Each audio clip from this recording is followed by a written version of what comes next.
Gay rights has been one of the fastest changing social issues of our time. In only a decade, we've gone from the issue being seen as a negligible backwater to one of the foremost progressive victories of our age. Arguments against gay rights have apparently been exceptionally unpersuasive to the American public. With that in mind, I believe a line of logic can be drawn from supporting gay rights, which many Westerners support, to legalizing incest, which is heavily opposed at the moment. It's important to note that I'm not making a slippery slope argument to say that if our society accepts one, then it will inevitably lead to accepting the other. Rather, I'm saying that if you personally support gay rights, then under the pain of inconsistency of your own views, you should also support significant reforms of incest laws as they currently stand. The parallels are too numerous to ignore. Let's begin with the baseline. Incest is sexual activity between family members or close relatives. If incest were to be legalized, a stipulation should be made that individuals must be adults of proper mental capacity to give their consent. Moreover, it's quite clear that our society has given the term incest a negative connotation. To avoid using the snarl word, I will instead refer to the concept as consanguineous love. Consanguineous love has existed in many societies, as well as in nature. The Zoroastrian and Islamic faiths both practice cousin marriage frequently, and the Prophet Muhammad even married his first cousin. In many Muslim societies, such behavior is just seen as another fact of life in a manner similar to how we view gay marriage. In the US, however, a hodgepodge of state laws ban the practice, typically making it a felony offense. Indeed, all 50 states have separate statutes prohibiting consanguineous love with differing degrees of severity. The mean maximum prison sentence of the more easygoing 44 states is about 12 years. That's right, 12 years. When compared to the maximum federal penalty for other crimes, consanguineous love can elicit harsher penalties than the production of firearms, advertising pedophilia, domestic violence, assault with a deadly weapon, manslaughter, and vehicular homicide. And that's for the more forgiving states. The other 6 have a possibility of life in prison. I wagered that practically anybody could see such punishments are ridiculously punitive, and would be fine with lowering maximum sentences by a significant amount. But I would contend that we should go further than that.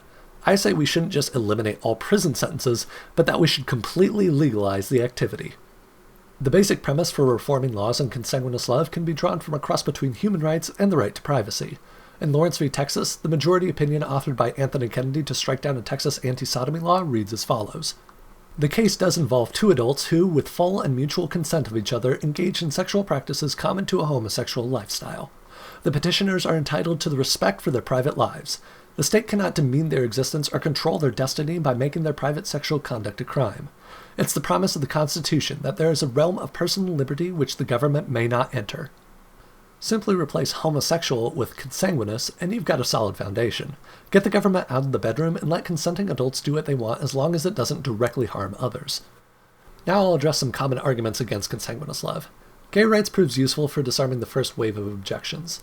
Things like, it's disgusting and unnatural, or the Bible says it's abominable, or just plain ew, can immediately be thrown into the trash because the exact same arguments were made against gay rights.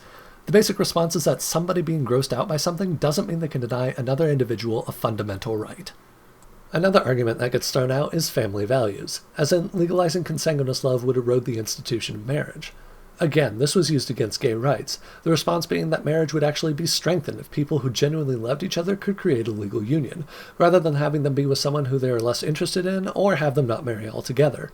On top of this, divorce culture is doing far more damage to the traditional institution of marriage, but nobody's saying we should make divorce a felony. The next major argument against consanguineous love is that it causes genetic deformities. This is probably the most common objection, but it's flawed in 5 salient ways. 1. Many states prohibit adoptive consanguineous couples, so an adult stepbrother and stepsister who are completely genetically unrelated fall under the same law as individuals who are related by blood. 2. This shouldn't preclude same-sex couples who have zero possibility of producing offspring from engaging in consanguineous love, which is what many states' laws do currently. 3. If a different-sex consanguineous couple couldn't reproduce through natural or artificial sterility, then current restrictions shouldn't apply to them either, because they also cannot produce children.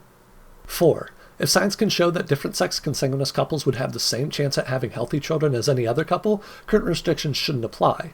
With advances in gene therapy, this is seeming ever more likely. And 5.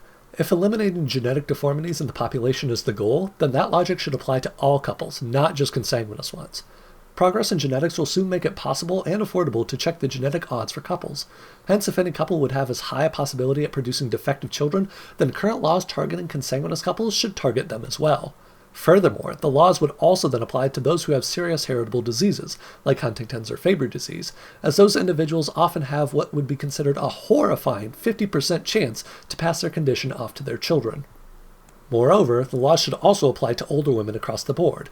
The chance of women bearing genetically defective children goes up a staggering amount as they get into their 40s, so it only makes sense that laws would apply.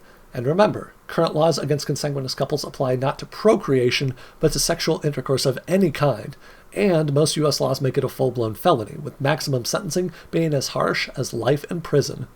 For these 5 reasons, the genetic argument falls flat on its face.